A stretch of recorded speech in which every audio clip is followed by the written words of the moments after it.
আগামী দিনে সারা রাজ্যে যেভাবে এই গণহত্যা চলছে, গণপিটুনি চলছে, এই পুলিশের ওভার অ্যাকশন হচ্ছে, পুলিশ থানায় ডেকে নিয়ে গিয়ে বসিয়ে মিথ্যা কেস দিয়ে মামলা কাটাচ্ছে বা কোনো জায়গায় উদ্ধারের নামে পিটিয়ে মেরে দিচ্ছে, এর প্রতিবাদে আমরা কলকাতা রাজপথে যাব। আপনারা যাওয়ার জন্য প্রস্তুত আছেন তো? এটা মনে রাখবেন, আপনাদের বলে যাচ্ছি, আপনাদের জন্য আমি 42 দিন জেল কেটেছি, আর আপনাদের জন্য 420 দিন জেল কাটার জন্য আমি প্রস্তুত আছি। কিন্তু কোনো অন্যায়কে মেনে নেওয়া যাবে না। আমার অপরাধটা কি? আমি দলিত মায়ের হয়ে কথা বলি। আমার অপরাধটা কি? আমি মুসলিমের হয়ে কথা বলি। আমার অপরাধটা কি? আমি আদিবাসীর হয়ে কথা বলি। আমার অপরাধটা কি? আমি পিছিয়ে বর্গী হিন্দুর হয়ে কথা বলি। ওইটাই আমার অপরাধ না। আমি এই অপরাধ 100 বার করতে প্রস্তুত আছি যদি আপনারা আমার সাথ দেন। বুঝতে পেরেছেন? আমার প্রশ্ন এখান থেকে আপনাদের কাছেও রাখতে চাই, রাজ্যের প্রশাসনের যিনি সর্বোচ্চ কর্তা আছে, যিনি পুলিশ মন্ত্রী আছে, তার কাছেও রাখতে চাই, যাদের নামে এফআইআর হয়েছে, এফআইআর এর কপিতে যাদের নাম আছে, সেই এসআই থেকে শুরু করে আর যারা আছে, এখনো পর্যন্ত তাদেরকে গ্রেফতার করা হলো না কেন? এর জবাব কিন্তু ঢোলার মানুষ নয়, সারা রাজ্যের মানুষের কাছে মমতা ব্যানার্জি তথা পুলিশ মন্ত্রীকে দিতে হবে। ওরা বলছে নাকি মমতা ব্যানার্জি তো কোনো শব্দই খরচ করেনি, কোনো শব্দই মুখে খরচ করেনি। মানে বুঝতে পাচ্ছেন তো? তিনি চাইছেন এই ধরনের হোক, একটা দুটো হলে কি হবে? আমি কোড আনকোড বলছি, মুসলমানরা ভয় পেয়ে যাবে। কোড আনকোড বলছি, আদিবাসীরা ভয় পেয়ে যাবে। কোড আনকোড বলছি, দলিতরা ভয় পেয়ে যাবে। আর মমতা ব্যানার্জি তিনি এদেরকে নিয়ে সুন্দরভাবে রাজনীতি করতে পারবে। আমাদেরকে ভয় দেখানো হয়, গুজরাটের কথা বলে, উত্তরপ্রদেশের কথা বলে, অসমের কথা বলে, কিন্তু আমাদের রাজ্য কিন্তু এই গুজরাট, উত্তরপ্রদেশ, অসম থেকে কোনো অংশে পিছিয়ে যাচ্ছে না। পুলিশ কাস্টাডিতে পিটিয়ে মারার ঘটনা আজকে নতুন নয়, গত বছরের কথা বলছি। বারুইপুর পুলিশ ডিস্ট্রিক্টের আন্ডারে 4 জন এই ধরনের পুলিশের হাতে নিগৃহীত হয়ে মারা গেছে বলে এই অভিযোগ আছে। গত বছরে তাদের পরিবারের লোকজনকে ডেকে কিছু ক্ষতিপূরণ দিয়ে বলেছিল বিচার হবে। 1 বছর হয়ে গেল, কোনো প্রোগ্রেস দেখতে পাচ্ছি না। তাই বন্ধুগণ, আপনাদের বলবো, সজাগ হন, সতর্ক থাকবেন, প্রস্তুত নেন। আগামী দিনে এই শিকারি মুড়ার মতো কোন ছেলেকে আমরা হতে দেব না। আগামী দিনে আবু সিদ্দিকের মতো আমরা কোন ছেলেকে হতে দেব না। আগামী দিনে বিদ্যুৎ মণ্ডলের মতো কোন ছেলেকে আমরা হতে দেব না। আমরা আমাদের পরিবার পরিজনকে নিয়ে খেটে খাচ্ছি, যাতে মাথা তুলে থাকতে পারি, তার ব্যবস্থা আমরা নিজেরাই করে নেব। হবে তো নাকি? আমরা পারবো না আমাদের ব্যবস্থা করে নিতে? আমরা পিছিয়ে বর্গের মানুষ, আমাদের উপর অত্যাচার নামাচ্ছে কোনোভাবেই আমরা মেনে নেব না। তাই বন্ধুগণ, আপনাদের কাছে আমি একটা অনুরোধ করব, যে কি শৃঙ্খলাবদ্ধ হয়ে থাকবে।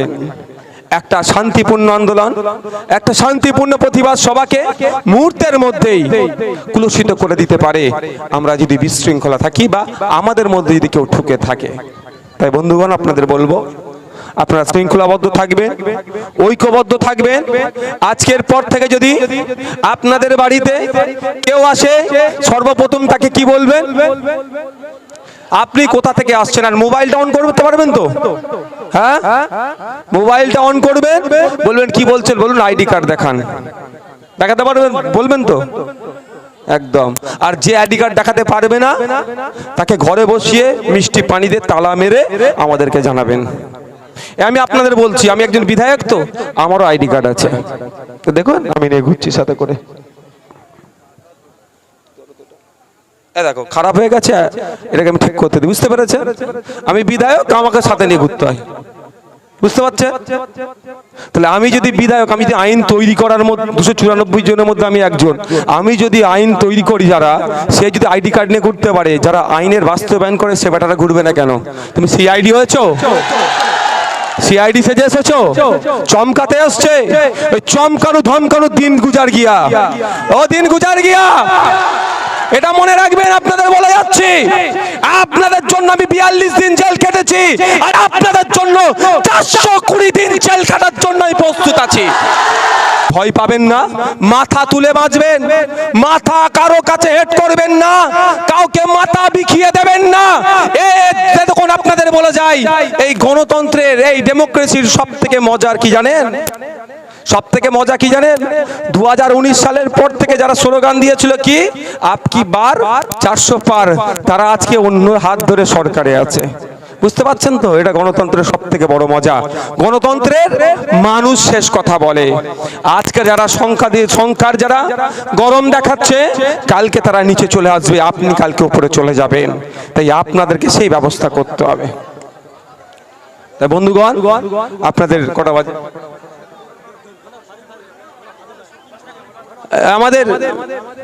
আমাদের ধোলার অঞ্চল সভাপতি ফারুক ভাইকে কি করেছিল? একটা পাড়ার ঝামেলা হয়েছে, পারিবারিক ঝামেলা, আমাদের অঞ্চল সভাপতিকে ধরে জেলের মধ্যে রেখে থানাতে বসিয়ে জেল খাটিয়েছে। কিছু অসুবিধা হয়েছে? সে কোথায়? ফারুক ওঠো। কিছু অসুবিধা হয়েছে?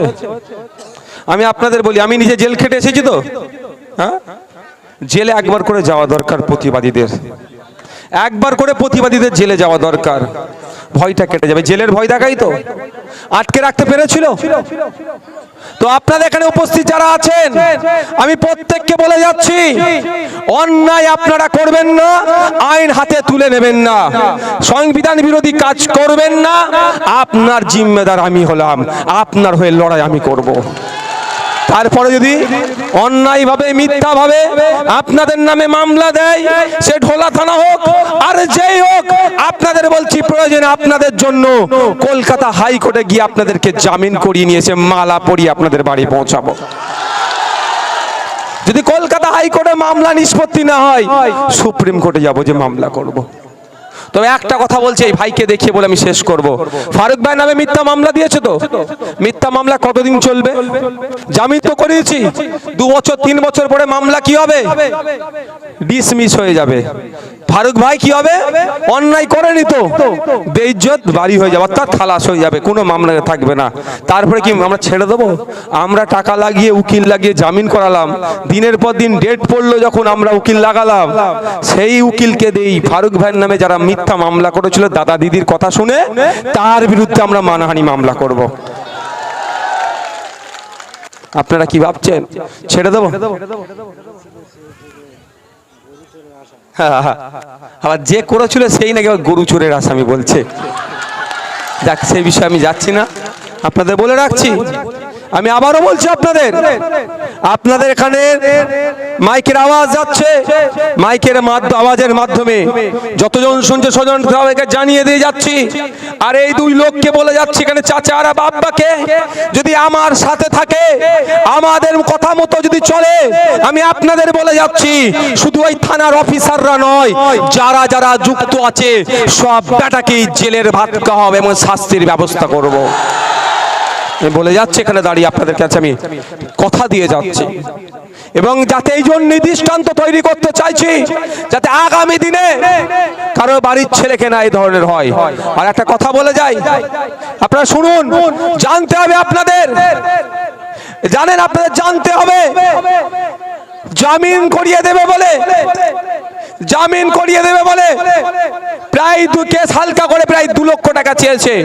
বাড়ির একে তো সোনা চুরি হয়েছে, এদের টাকা পয়সা চুরি হয়েছে, বাড়িতে পুলিশ এসে কত টাকা সোনা নিয়ে গেছে আর বলবো না, এখন সব কোর্টে ওগুলো বলা হবে, হেভি পরিমাণ টাকার সোনা নিয়ে চলে গিয়েছে, ছাড় 1 ইঞ্চি হবে না। আমরা দেখেছিলাম গত 2 বছর আগে মালদাতে এক ব্যবসায়ীর বাড়িতে গিয়ে পুলিশ কিভাবে আক্রমণ করেছিল। পুলিশের কাছ থেকে আমরা পাবো কি? নিরাপত্তা। পুলিশের কাছ থেকে আমরা কি পাবো? যে আমাদের নিরাপত্তা দেবে, আর সেই পুলিশ আমাদেরকে শোষণ করছে। যারা শোষণ করছে তাদেরকে ধিক্কার নিন্দা জানাচ্ছি। যারা আমাদের নিরাপত্তার কাজে নিয়োজিত আছে তাদেরকে আমরা স্যালুট জানাচ্ছি এবং তাদের ডিএ যাতে বাড়ে তার জন্য লড়াই করছি।